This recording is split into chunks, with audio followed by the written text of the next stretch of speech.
morning. Nandito. Ang lola nyo, nandito sa anak ko sa Cavite. Ayan. Ito ba yung isang anak ko sa Cavite? Ayan. Oh my God. Bonggacious. Ang yung anak kong isa rito, nakita nyo. Bonggacious, grabe ang buhay. Dala-dalawa ang aircon ng anak ko. Ayun, no. Dala-dalawa sa taas. May kotse din. Oh, diba?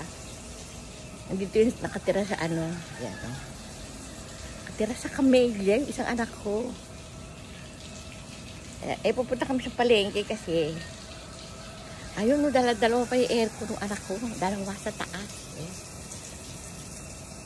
Mga kabarangay. Yung kotse pa yung apo ko. Yan. Apo ko si Angela. She is driving her own car. Diba? Pupunta ka sa palengke. Sige, bye mga friends.